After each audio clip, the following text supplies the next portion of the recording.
my name is James Shepard, and in this video we're going to switch gears a little bit. We're still in this kind of series on merchant services, how to sell credit card processing, but now we're going to talk about actually how to sell it. In other words, all the videos I've done so far in the series have been about kind of understanding it, how does it work, what's it all about, how do you make money. Now we're going to talk about how do you actually get out in the field and sell it.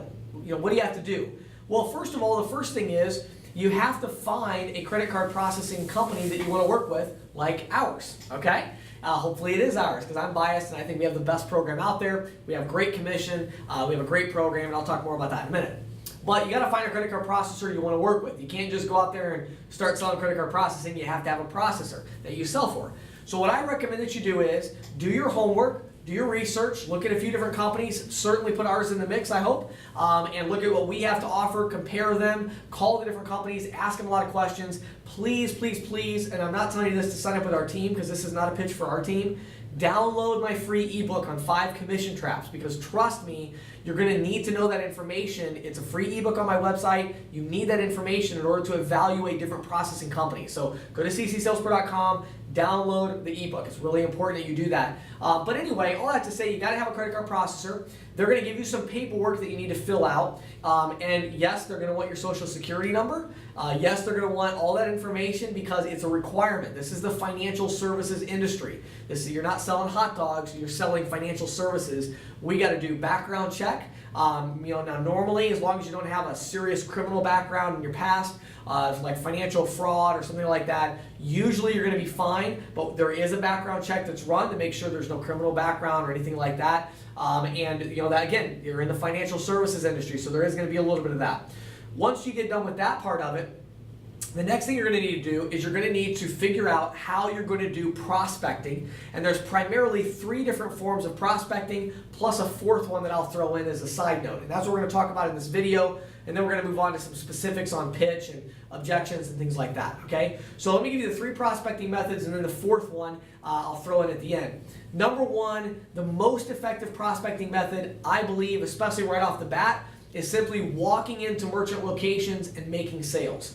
So the way that works is really simple. Pick a street in your area or pick a business type like pizza shops and just simply walk into these businesses. I'm going to give you a pitch in the next video, but you're basically just going to introduce yourself, start talking to them about their credit card processing needs, try to get a credit card processing statement from them, and pitch them like that. So you just walk into businesses. The reason I really like that prospecting methodology is that it's very efficient, because when you get out there in the field, you're just walking into businesses. So they're all going to be in a really tight area. You can pick a street and just walk into every business on that street that meets the criteria that we'll talk about later. And that's really, really helpful to you, because then when you do follow-ups, they're all on the same street. Save you gas money, save you a lot of time, and plus the other thing is, once you sell one person, it's a lot easier to sell the person right next to them, and then the person right next to them, and it's kind of a, you get the ball rolling type of thing, and you can end up getting 15, 20 clients on one street because they're all with you, and so they all know each other. It just makes it a lot easier. The second prospecting method is telemarketing. Now, telemarketing in the merchant services industry is almost dead. In other words, it's gotten so difficult that I really have a hard time even recommending it as a possible strategy for you to actually sell it just strictly over the phone. And the reason is that many credit card processing companies have gone overseas, and they have calling centers in India and the Philippines and other international providers that basically have all these salespeople in a room calling. So most of these small business owners are getting called 3 and 4 and 5 times a day for merchant services, and they're getting sick of it. So it's very difficult to call and set yourself apart. Now, kind of a variation of telemarketing is you can call to schedule appointments, and that can actually be very, very effective if you have phone skills. But the key there, and we'll talk about scripts in the next video, but the key there is you've got to set yourself apart as a local provider. Very important, because again, if they think you're just from some other call center, they're going to hang up on you. Number 3, the third prospecting method is inbound marketing, or following up on leads that you're going to get through inbound marketing. Now, you're going to want to make sure you're on our kickoff meeting in January. The CC Sales Pro kickoff event will be the first week in January, and I'm going to talk about a new marketing platform that we have where you can utilize my content. I've got years of experience doing inbound marketing, videos, social media, blogging, email marketing. I'm going to bring all that to bear, and I'm going to allow you, those of you that are on our team and others, to have access to that on our marketing platform. So make sure you check that out in January. Now, the fourth one I'm just going to kind of throw out there for you is an existing portfolio. So many of you already have, you've been selling, for instance, small business insurance. So you've already got like 300 clients, or maybe you've been selling voice over internet protocol phone or VoIP phone systems or whatever. So you have an existing list of clients and you want to add merchant services.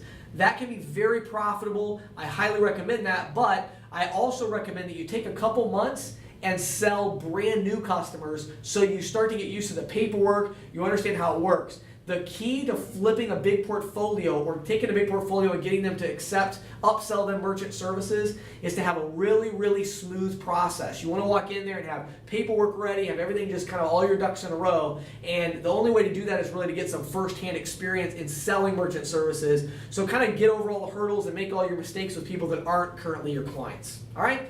My name is James Shepard. Make sure you keep going in this series. We've got some really, really good stuff coming up for you. Again, looking at joining our team, go to ccsalespro.com for more info on that.